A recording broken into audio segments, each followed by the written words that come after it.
Good afternoon, everybody. We're going to let other people join us for about the next minute, and we'll get started right at 1 o'clock. So welcome, and we hope you can get settled, and we look forward to today's conversation.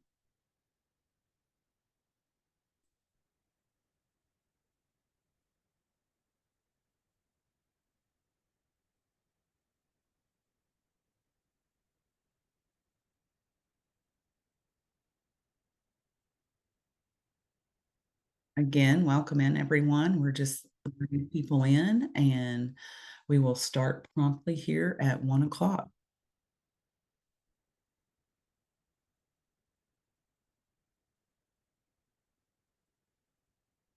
Well, good afternoon, everyone. I am Kim Thomason, Professional Development Circle Lead for VACI. Thank you for joining us for this Facebook Live session, whether in person or at your convenience. Today's session is titled ABCs of Managing Challenging Behaviors, in which we will be looking at the challenges of managing behaviors to foster a positive learning environment. To lead us in today's discussion, we have Dr. Stacy Park. With over 29 years of experience in early childhood education, Dr. Park has worked as a teacher, a center director, and college instructor.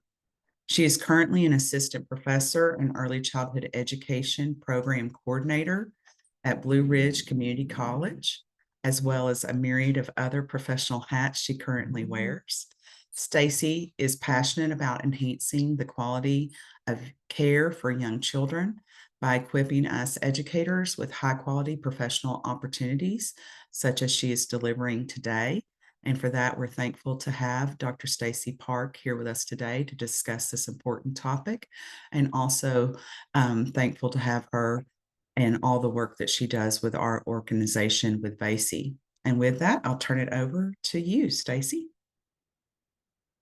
Thank you so much for that introduction, Kim, and thank you all so much for being here with us today. I am very excited to share this presentation with you today. And as Kim mentioned, I do have, over 29 years of experience. And when I was a preschool teacher, one of my greatest challenges was managing children's behaviors. And so this is one of my favorite topics. And I have learned many strategies over the years that I have used and found to be successful. So once again, thank you for being here with us today.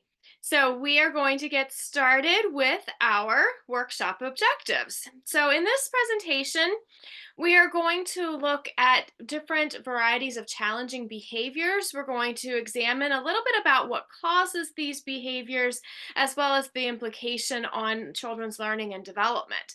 We're going to learn what the ABCs are of managing challenging behaviors. And then my favorite part, investigating effective practices for dealing with challenging behaviors in order to promote positive classroom environments.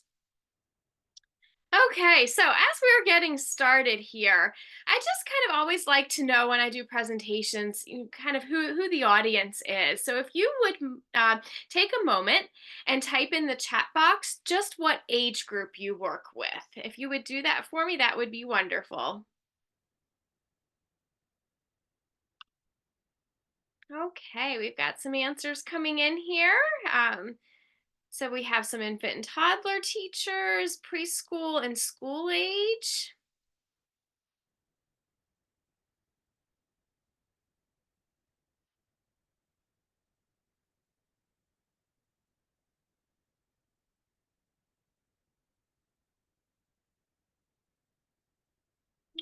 Okay, another preschool age. Okay, wonderful.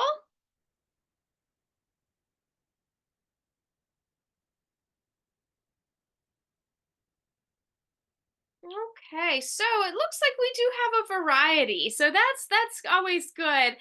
So we are going to try to address challenging behaviors for a variety of ages. So thank you so much for responding to this. And as we go throughout this presentation, you will have other opportunities to participate through the chat box as well. Um, Okay, so challenging behaviors can be one of the most difficult aspects of working with children. And in fact, some research shows that that is one of the reasons why individuals may not always stay in the field of early childhood education. And so when I first became a preschool teacher, I loved what I was doing. I was working with 3 to 5 year old children and absolutely loved that age group, but learned very quickly that I did not have a strong foundation in how to manage behaviors. And I couldn't figure out why the children wouldn't listen to me. And it was just sometimes chaos. And so I started to learn more. I started taking community college courses and, to start to learn more about this topic. And I gained very valuable strategies that I am excited to share with you all about how to help manage some of these behaviors.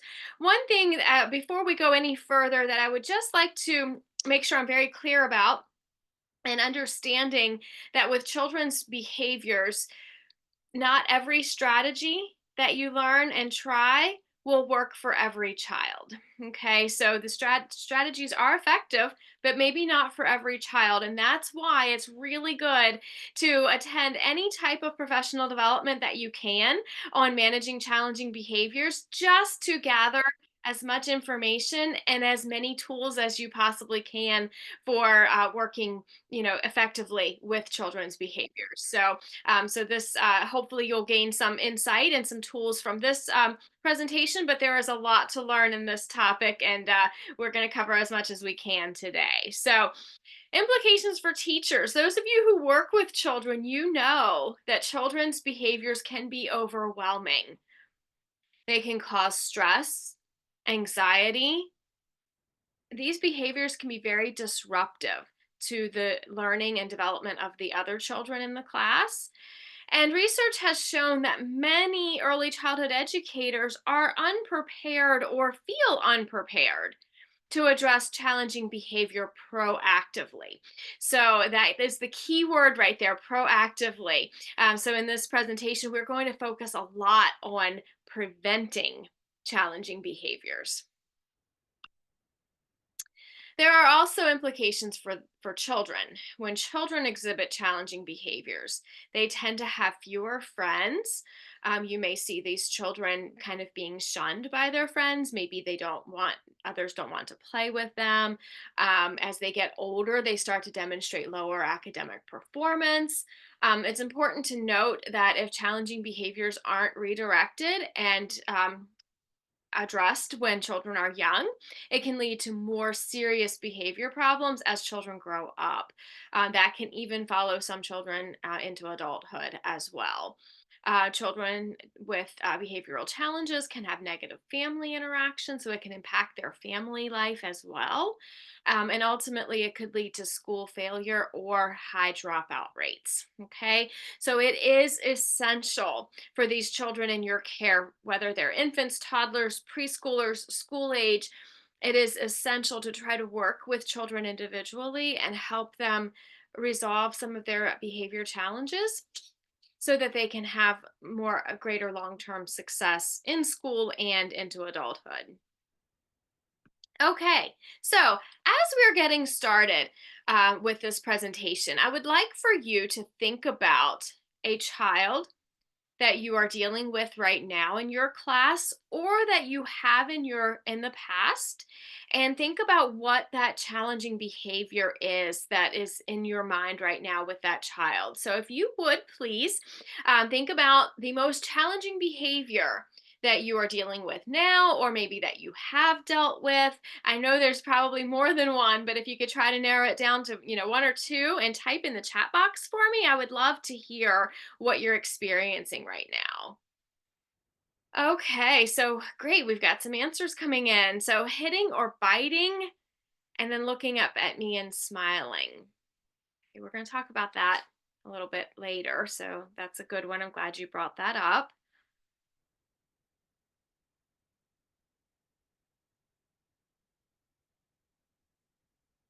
I'll give you just a few moments to find the chat box on your screen. And this is completely optional, but feel free to share. Okay, so being very defiant. Okay, that was That was a big one that I dealt with as well, when children would just flat out said no when I asked them to do something, and we're going to talk about that too in a little bit.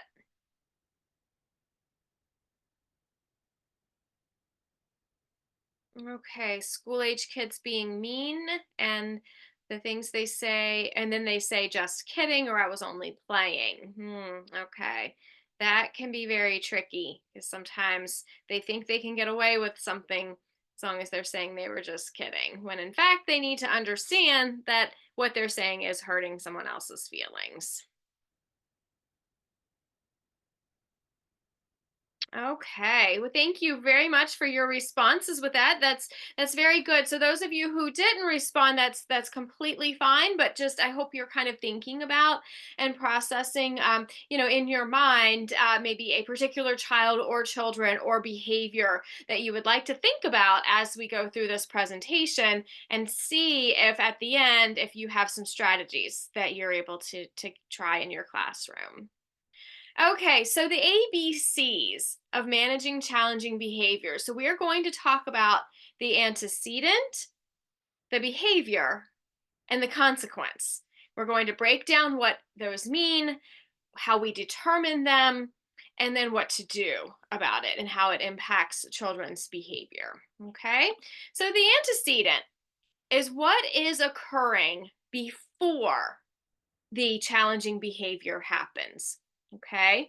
So it's what the adults would do before they receive a response from the child. Okay. So the antecedent might be um, a child needs to clean up their blocks so that they can get ready to go outside. Okay. So the teacher says, time to clean up the blocks. That could be the antecedent. Okay. Or time to wash your hands for snack. That could be the antecedent. Or a child takes a toy from another child. Okay. So whatever is occurring before the challenging behavior. So we're going to talk a lot about observation and note taking, and but so the antecedent is what is happening before. Okay.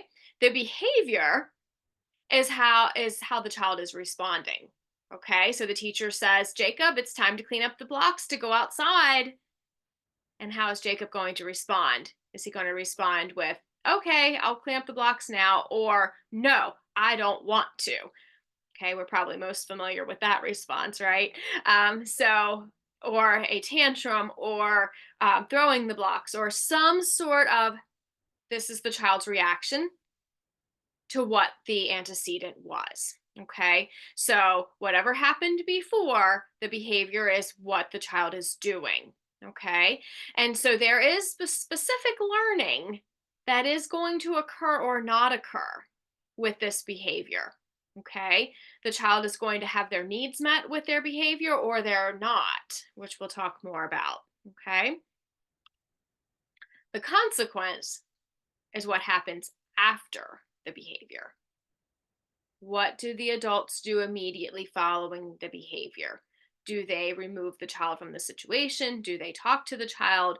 Do they inflict some sort of actual consequence? So there's the antecedent, what is happening before. The behavior is what the child is doing. The consequence is what happens after. Okay, so when I say consequence, please know that I'm not saying punishment or discipline. I'm not using those words synonymously. So consequence is just what immediately happens afterward. Okay. So when you're using the ABCs in your classroom, A and C must be decided on and arranged. Okay. So if you're the teacher, you know that the antecedent is going to be that the children have to clean up the toys before they can go on outside. Okay. The consequence is you have to decide what happens if they refuse, if they throw a tantrum, if they throw blocks. So you can decide on that in advance. Okay. Because you're probably familiar with the process of, which children are going to not be as cooperative, for example. But also, it's important to note that A and C, the antecedent and the consequence, is where the learning occurs. Okay. So it affects the child's behavior and whether they learn from that experience. Okay. So this is going to make more sense as we go through the presentation, but just remember that you can control to a degree A and C. You maybe necessarily don't have the control over the B, the behavior. Okay. So, but the A and the C can impact future behaviors. Okay. So here's what I'd like to encourage you to do. If you have a child that is demonstrating a challenging behavior that is particularly frustrating or challenging or disruptive in the classroom, one of the most important aspects of resolving that challenging behavior is to observe the child and to document. Okay. So I know because I was a teacher and I know how difficult it is to take time to make notes and document when you have 12, 14, 20 little ones in your class, whatever the case may be. Okay. But it is essential. This is a critical piece of helping the child with their behavior. Okay. So you don't have to use this chart. This is just an example for you of one that I used, but it can be whatever format works best for you. I like charts, and I think they're helpful. But if you have a particular child that you're focusing on helping them with that behavior, the first thing you're going to do is record the date and the time. It's really important that you are recording the time of when these behaviors are occurring, because you may begin to see a pattern of when certain behaviors are occurring. For example, is a child always biting another child right before lunchtime? Okay. If we don't observe and take notes, we might not gather that information. And that's a critical piece, because sometimes children bite when they are hungry, not always. We'll talk more about that. But record the date and the time, record the antecedent. What was happening before the behavior? What do you think kind of brought about the behavior? What sort of caused it? What was the behavior? Okay. What did the child do? What was the consequence? How did you respond? And then you start to think about what could have been done differently. What could you try next time that might be more effective? Maybe this was effective. And then future action would be to continue to however it was that you responded. Okay. So, what you want to do is you want to do this, you want to record several situations, throughout the course of days or week or more, and see if you can see any patterns. What are the antecedents all the same? Are the consequences consistent? Is the behavior the same each time, or is it a little different? You can start to develop a plan based on this information that you're gathering. Okay, so now we're going to talk a little bit specifically about some of the consequence, or another word that we can use for that is reinforcement. Okay, so there's intrinsic reinforcement and then there's positive reinforcement. So I don't want to talk about positive reinforcement until we cover intrinsic. Okay, so intrinsic reinforcement is what you would feel inside. Like, what is the child feeling when something happens? Okay, so a type of intrinsic reinforcement would be feelings of pleasure. Is a child very happy with how they have with how they've responded? Did they accomplish a task? Did they achieve something? Are they do they feel that sense of satisfaction? It occurs when a child masters a task, or discovers something new, or maybe even solves a problem, maybe even on their own or with assistance. Okay, so it's really important, for when you are recognizing that children are doing something well, you are sharing that with them. That is positive reinforcement.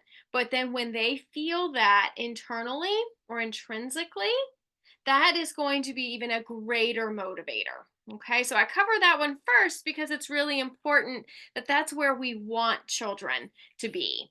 Is we want them to be in a place where they know what is expected of them and they feel a sense of accomplishment or satisfaction when they have achieved what is expected. Okay, so to get to intrinsic reinforcement, we have to share lots of positive reinforcement. Okay. So I mentioned at the beginning of the presentation that we were going to focus on preventing challenging behaviors from occurring. Okay. So one way that we do that is to offer positive reinforcement. I always used to say, and I like to say this, catch them being good. Okay. So when you see a child doing something that they are supposed to do, they're following directions, they're showing kindness, um, something like that, make sure you catch that. Make sure you reward that. And I'm a huge, huge, huge fan of verbal praise, and we're going to talk more about that. So I'm not going to go into detail with that. So we'll save that for a little bit later. But positive reinforcement is what happens. It follows a response, but it also increases that particular response. Okay, so that's the beauty of positive reinforcement. When a child feels good about a choice that they've made or something that they have done, they are likely to repeat that behavior. Okay, so we want to make sure that that is something that we are focusing on, is what are they doing well, and then reinforcing that will ensure that they repeat that behavior. Okay, it is pleasant, it's desirable. Children want to please, they want to do a good job, and they want to have their needs met, and to be able to you know, be a solid member of the classroom community, which we will talk more about. Now, it's important to remember that positive reinforcers will work better for some children than others. Okay, so it is important to remember that this is not a one size fits all approach. And in fact, going back to what I said at the very beginning, that there is no one size fits all. There's no one strategy that's going to work for every child. Okay, so positive reinforcement is very effective. The effectiveness will vary from child to child. Okay, almost, now in saying that though, almost all children will see attention that you are giving them as a significant reinforcer. Okay, so we're going to talk about children's need for attention here in a little bit, but when but children are seeking your attention. Okay, and so when your positive attention is a critical positive reinforcer for children.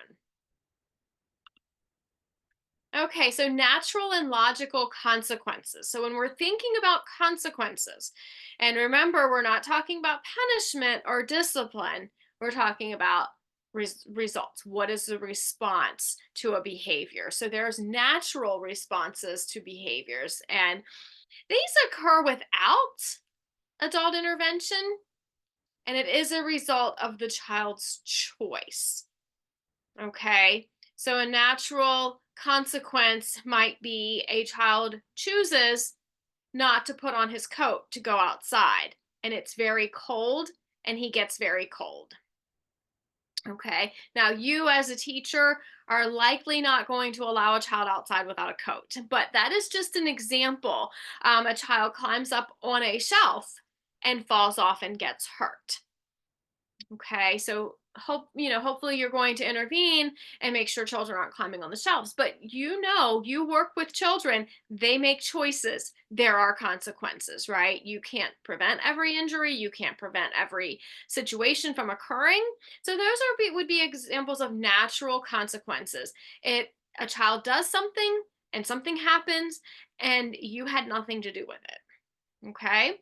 But then there's a logical consequence, and that's what we're going to mostly focus on. This is what you determine as a consequence.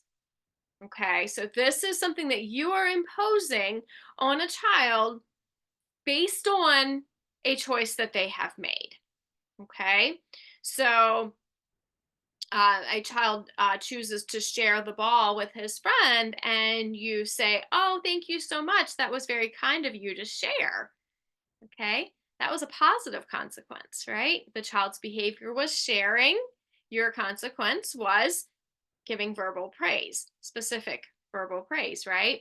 Okay, logical consequence, a child chooses to throw the blocks, and that could be a safety concern. And so, a logical consequence is that he maybe needs to be redirected to a different learning center to play with something different. Okay, so it is something, it's what you are in control of. Okay, so as we're going forward, thinking about that, let's take a look at punishment versus discipline. Okay, so punishment does stop a behavior temporarily, but it does not teach the child anything about expectations or what is appropriate. Okay, so for the purposes of this presentation, we are not going to focus at all on punishment. Okay, we are focusing on positive reinforcement, preventing behaviors, and logical consequences that fall along the lines of discipline. Okay, and so another word for discipline that I like to use better, but I put it here because this is part of the research, but guidance would also be a more positive approach. Some people think of the word discipline as a negative connotation, but it doesn't have to be. So think of the word guidance, teaches appropriate expectations and consequences. Okay, so an appropriate consequence for an action that teaches the child what is expected of them is a way to positively guide their behavior. And it teaches self control and how to meet expectations. Okay, so we don't, even though we will admit that punishment does temporarily stop a behavior, it is not a long-term solution. So we will not be focusing on the idea of punishment. We're going to be focusing on prevention and guidance. Okay, so the most effective way to deal with challenging behaviors is to prevent them. Okay, so I'm going to let that sink in for just a moment. And that's what we're going to be focusing on mostly throughout the rest of the presentation, is how do we prevent challenging behaviors? Okay, it's so much more effective to correct them when they're not even occurring, right? That makes sense, right? Um, but effective prevention does require you, as the teacher or the caregiver, to take an active role to think about your own classroom environment and try to find those factors that are contributing to the children's behavior. Okay. And then being able to arrange the classroom environment in ways that promote positive behavior. So, classroom arrangement, the physical arrangement of your room, has a lot to do with how children will behave and their actions and their behaviors in that classroom. Okay. So we're going to go back to that, but let's talk for a minute about children's behavior. Okay. So, one thing that I want to emphasize here, and I'm a firm believer in this, and I saw this play out time and time again in my experiences, that all behavior is communication. Okay. I'll say that again. All behavior is communication. So when a child is exhibiting any form of behavior, they are telling you something. The hard part is figuring out what it is they're telling you. What need is not being met that they are trying to meet with that behavior. Okay. So that's going to, we'll have multiple examples coming up in the rest of the presentation, but keep that in mind. When a child is demonstrating challenging behavior, their goal is not to make you mad. They don't really want to see that little vein pop out on your forehead that happens when you get angry. That is not their goal. Okay. That might be what happens, but that's not their goal. Their goal is to have their needs met. That behavior is a way for them to tell you something is wrong. Something needs to happen here. Okay. The function of a child's behavior, like I said, can be challenging to determine, but we can help figure out that function by filling out that chart that we saw several slides ago, by recording the antecedents and the consequences. Okay, we know what the behaviors are, right? But what's happening? Is the child always biting at 11:30 and lunch is served at 11:45? Is a child always throwing a tantrum at 1 o'clock right before nap time? Okay. So it could be these behaviors are indicating some needs need to be met. Okay. There are three categories. So when we're looking at the function of a behavior, what is the child trying to tell us? One, they're trying to gain attention or something from you. They want an item, they want to do something, they want your attention. Okay. The second category is they are trying to get out of doing something. So they have learned that a particular behavior gets them out of doing something. Here's an example. It's cleanup time, and you have um, uh, we'll say Penny is over in the corner and she's playing, and she's refusing to clean up, and you tell Penny, well, if you won't clean up, then you go to timeout. And then Penny goes over to timeout, and then she's successfully gotten out of cleaning up the toys, right? So that's another function of the behavior, is possibly to get out of doing something. Or another function of the behavior is they're doing it because they like it. It is meeting some sort of need for them. Okay, it is making them feel good in some way. Okay, so as we're looking at the functions of behaviors, it's usually in one of these three categories. Okay, so as you are observing and documenting the antecedents and the consequences, you're also thinking about which category is their behavior going in, so that you can help figure out what their behavior is telling you. Okay, so now we're really going to get into some actual strategies, effective practices for how to prevent challenging behaviors. Okay, so the first thing you want to do is make sure you are creating a predictable environment.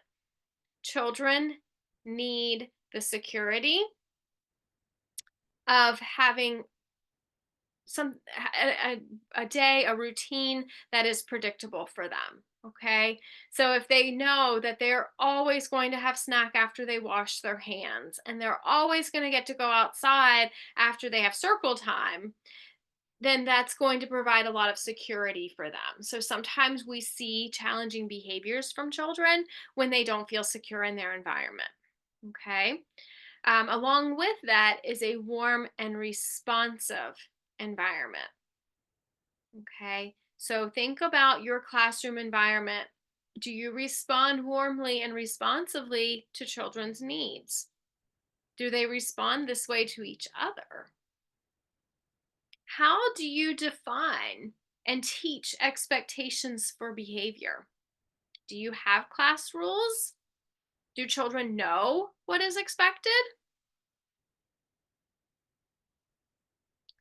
And one thing to remember with that, when you're defining and teaching expectations, and we're going to talk about this a little bit later on, but children need a lot of reminders. Okay, have you ever said or heard someone say, I told you that yesterday, and you're doing it again today? Or, okay, they might not remember that. Okay. So thinking about the whatever the expectations are, they need a lot of reminders when they're little, when they're young. Okay. Making sure you acknowledge appropriate behavior. Again, I will stress this, verbal praise is highly effective, but make sure that it is specific. Okay. So just good job is nice, but it's not going to quite have the same impact as thank you so much for cleaning up your toys all by yourself. Great job. Okay. So being very specific, again, will help lead to more um, that behavior being repeated later. Okay. One of the things that we really need to make sure that we are doing is helping children identify and understand what they are feeling. Okay. And meeting needs for attention and then giving choices. So, we're going to break some of these down in the upcoming slides. Okay. So, a predictable environment. And so making sure that you have a predictable routine and structure. Now, working with children like I did, sometimes things will change that schedule, right? We have had snow days, we've had, different things happening, holidays here recently, and so things happen. And if the routine or schedule has to change, just make sure you're providing as much communication to the children as possible, and as much, making sure that you give them a heads up. Some children will need more of that than others. You probably know who these children are, right? Um, Making sure the physical environment, the classroom environment itself, is structured and predictable. And then having effective transitions is very important as well. So when you're thinking about your day, and I do a whole separate workshop on transitions, so I'm not going to go real deep into this, but think about how many times a day you are asking children to change, to go from one activity to another. And one of the keys with managing effective transitions is try to eliminate them if you can. You can't eliminate all transitions. Can you reduce them? Can you reduce the number of times that you're asking children to move from one place to the next? If you are like me and we had 12 children using one toilet and one sink, how do you manage that? Okay. Do you have a set of index cards that have different songs and finger plays on them so children have something to do while they wait? So, again, a predictable environment where children know what to expect and what is coming next is going to go a long way to prevent certain challenging behaviors. As far as a routine and a schedule, it doesn't need to necessarily be snack time is every day at 9 o'clock on the dot. Okay. We work with infants, toddlers, preschoolers, school agers. That's not going to happen, right? But if circle time always follows snack time, that's predictability in the routine. Okay. And so when we have these clear, consistent, predictable routines, we are going to help children increase in their independence. Okay. That's a critical need that they have to be independent. And so that will help facilitate that for them. It'll help them when changes do have to occur, it'll help them to handle those changes a little bit better. It will directly impact the likelihood of having positive behavior. Okay. And so let me go back one more. Let me just also add this. If you're doing a schedule, I always like to do a picture schedule. So I would take photographs of my children, making sure I had permission from parents to do so, engaged in different aspects of the day. And then I printed out those pictures and put them in a timeline, in a schedule, so it's a visual schedule for them so they can see that a picture of themselves having snack, and then right below that picture is a picture of themselves, their class in circle time. Okay. So they can't tell time, and they don't need to know that snack time is usually at 9, but looking at these pictures will help them to see what comes next. Okay. You can also, if a child is having a hard time transitioning or they don't want to clean up, you can say, oh, but that's what the schedule says right now, and refer them back to the schedule. And that can be an effective way to gain their cooperation there. You want to make sure you're developing positive relationships with children and with their families.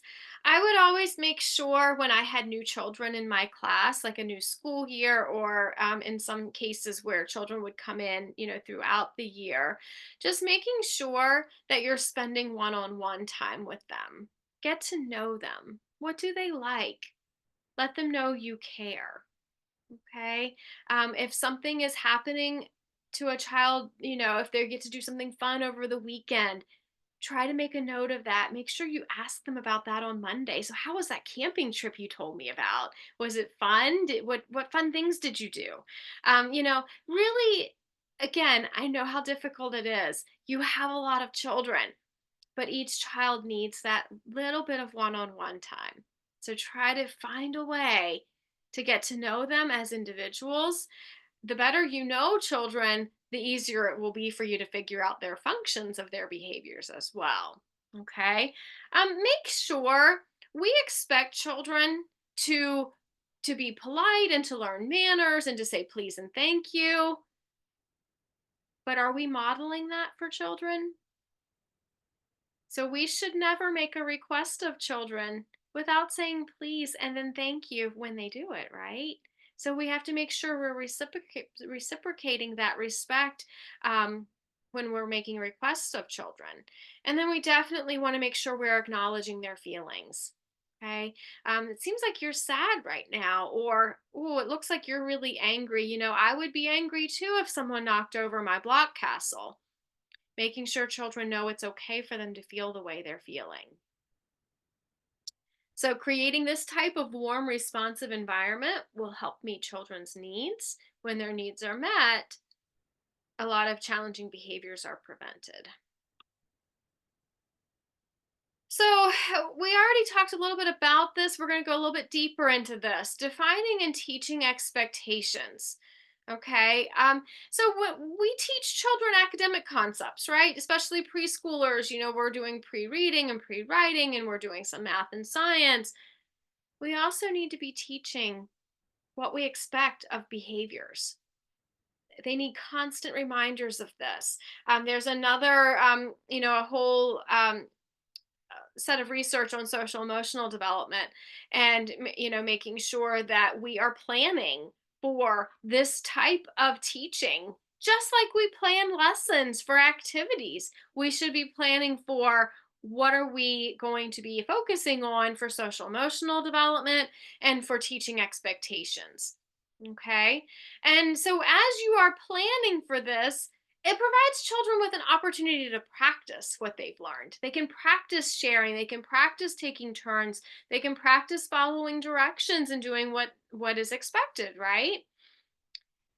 A lot of times we as adults, one of the biggest mistakes we make is that we assume children know how to behave. And that's not really fair to assume that they know what's expected if we haven't taught them that. Okay. Some children will just naturally be compliant, they will naturally cooperate, others will not.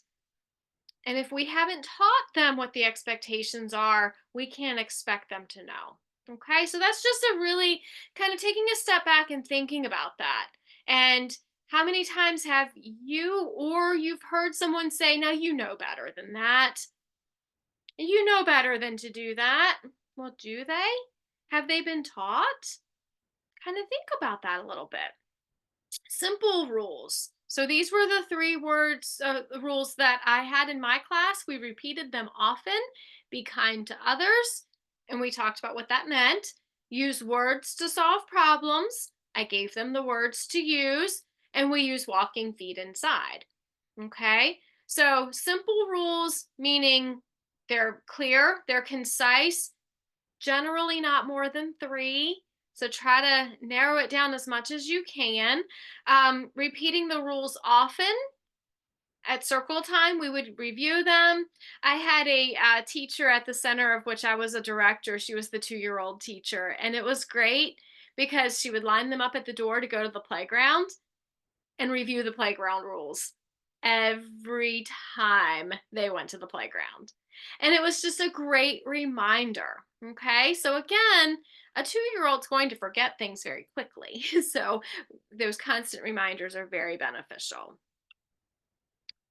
Okay, acknowledge appropriate behavior. We've talked about catching them being good. I'm going to say it again because it's incredibly important.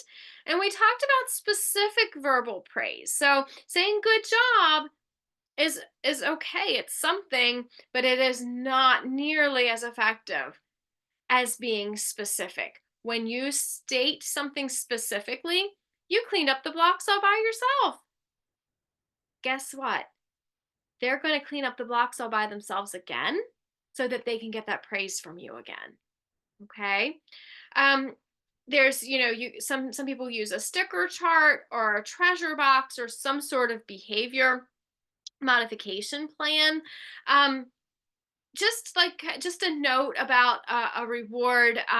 So I'm a pretty big proponent of not using candy or food as rewards. So um I know children will do just about anything for a gummy bear. I understand that sometimes we're desperate and we just want to do what works, right?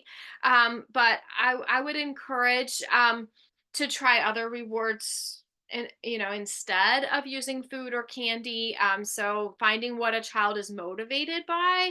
Are they motivated by little toys, little trinkets, or stickers? Some children are super motivated by stickers. If you're using some sort of a behavior plan like a sticker chart, I do encourage you to customize that for each child. um, Kind of that should be a little bit more individual. It's more effective than trying to do it as a whole class. If you want more information about that, I'm happy to, address any questions about that. But just kind of those sorts of plans are much more effective if they're done individually with children to target specific behaviors. So, those are some ideas for positive reinforcement. Now, I'd like to hear from you. So, what other ideas do you have for acknowledging appropriate behavior? Is there anything in your class that you have done that you have found to be particularly effective that you'd like to share? Please feel free to type in the chat box if you have anything to share here.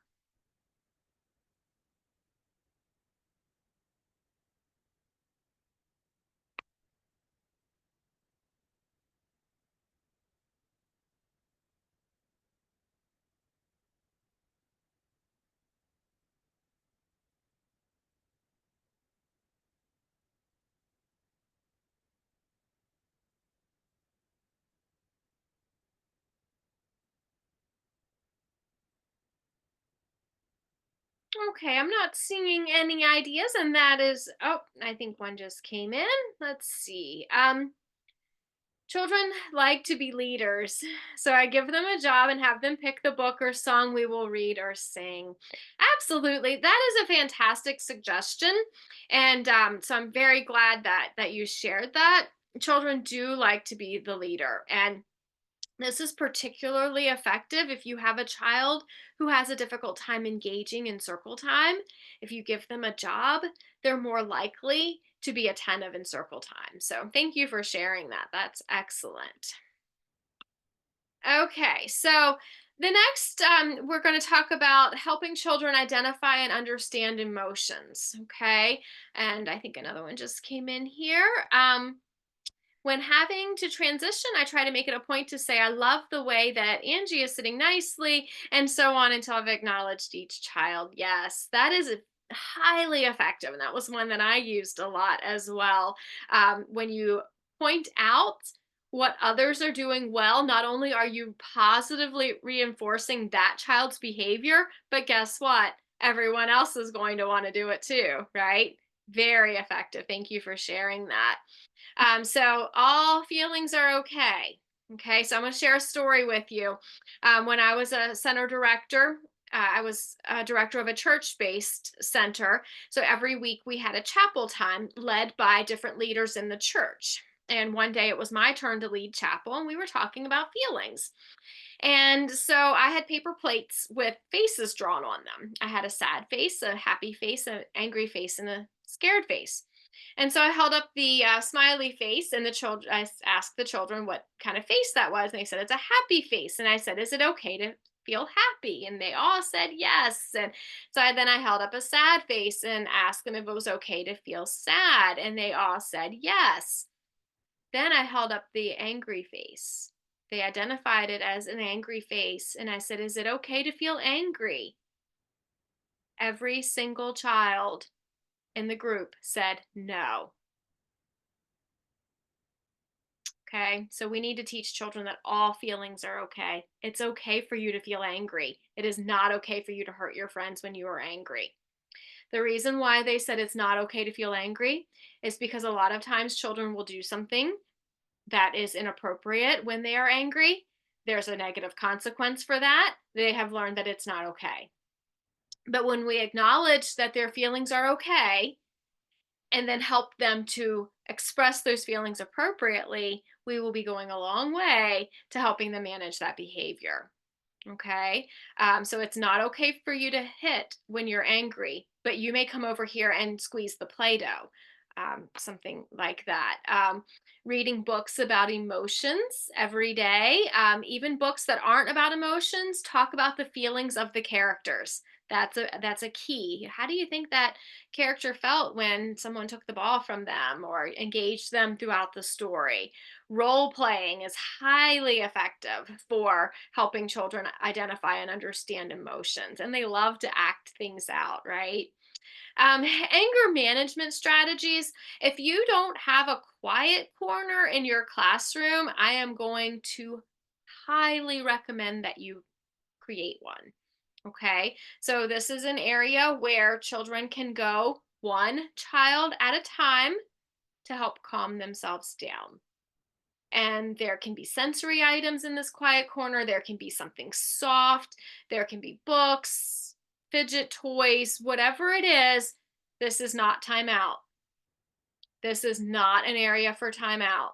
Okay. This is a place where they can go. I used this in my classroom. I would help redirect children to the quiet corner, not as a go to the quiet corner, but as a, I can tell that you're angry right now. How about if we come over here and relax a little bit? Okay. What ended up happening is children would go there on their own. They would take themselves out of the stressful situation, whatever that was, and they would go to the quiet corner on their own. That's where we got eventually with this. Scribbling is really good for anger management, where they can just scribble really hard on a piece of paper with a crayon. Play-Doh, I'm going to take that a step further and say clay. Make sure it's non-toxic, but clay is harder. It's not as pliable.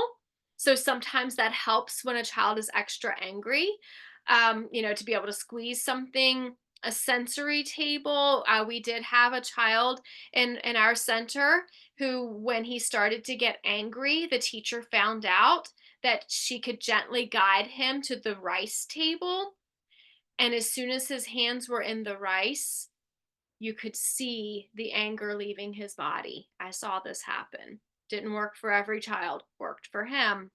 Okay. Candle flower wand. So deep breathing is really good for helping children manage their emotions. But sometimes, if you tell children to take a deep breath, they don't know what that means. So if you have a wand on one side, there's a picture of a candle. On the other side, there's a picture of a flower. So you hold up the wand and you tell the child, smell the flower. So they take a deep breath in, they're smelling the flower. You turn the wand over and say, blow out the candle. And then they pretend like they're blowing out the candle, and they're releasing their breath. So that is a way to kind of guide them. Not only that, it helps to redirect them as well. So that is highly effective.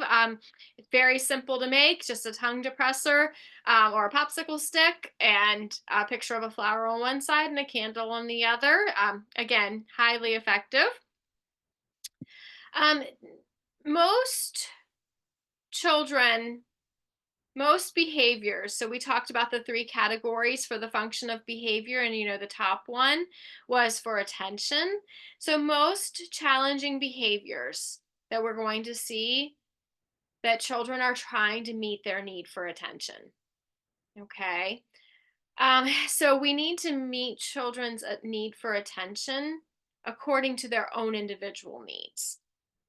Not all children will need the same amount of attention. Okay. It's not okay to ignore those children who don't need attention. I'm not saying that, but it is okay to give children more attention if they need it. Okay. Because fair is not equal, fair is meeting everyone's needs.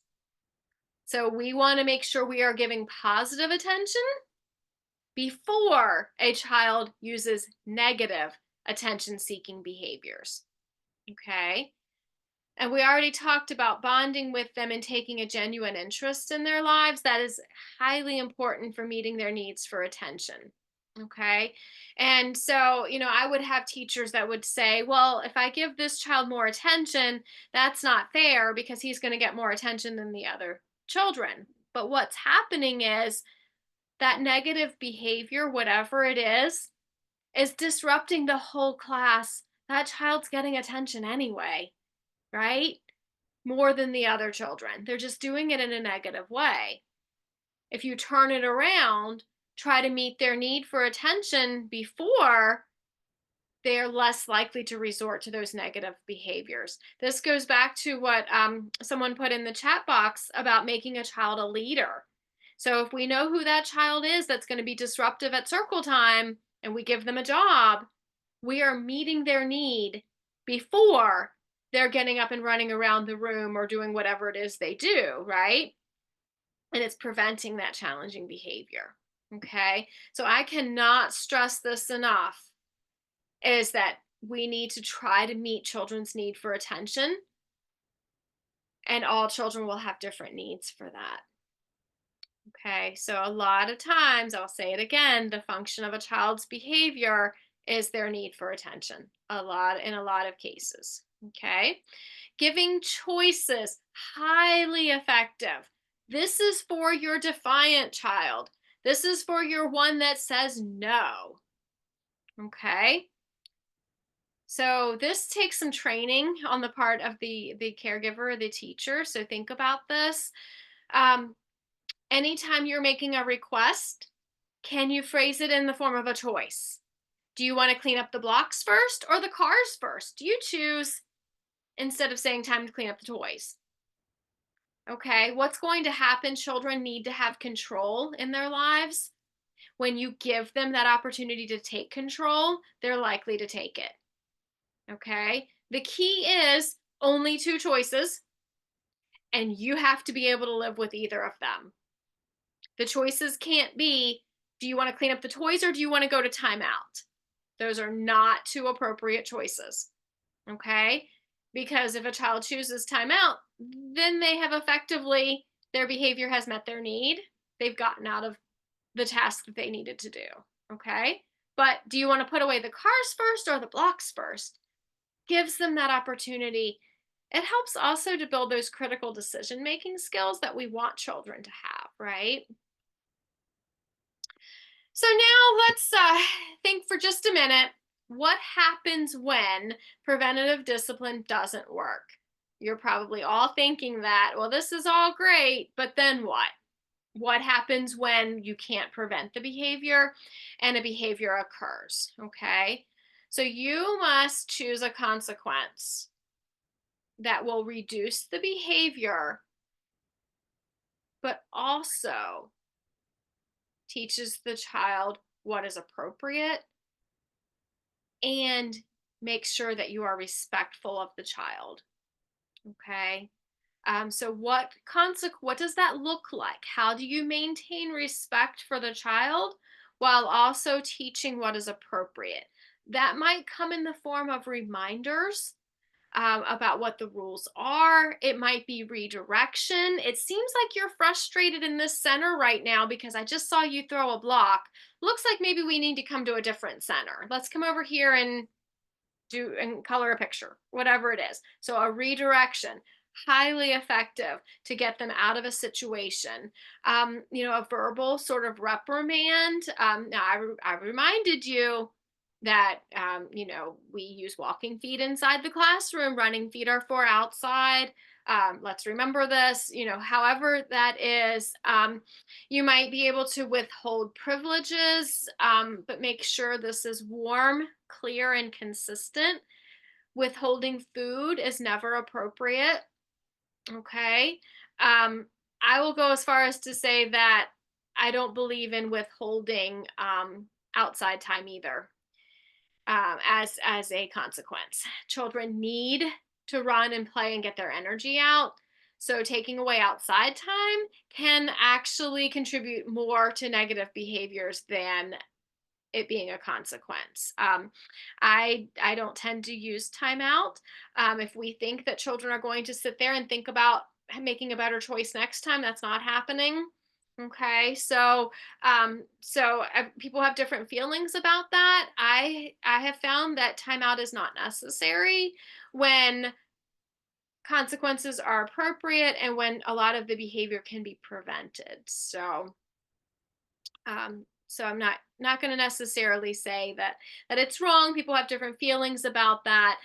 Just as we're finishing up here, just kind of keeping in mind that once again, these are effective strategies that I used. I found them to be effective, but not with every child. So as you're going forward into your classrooms and thinking about using these strategies, um, kind of keeping in mind that you may need to use a variety of strategies, please keep learning, keep researching, observe your children, and try to find out what their behavior is telling you so that you can meet their needs and hopefully prevent the behaviors. So we are going to finish with that. I do think we are out of time. I am more than happy to stay on if there's any questions. But once again, thank you so much for your participation, for your time today. It was wonderful being with you, and hopefully I'll get to do this again with you sometime. Have a wonderful day. Thank you all.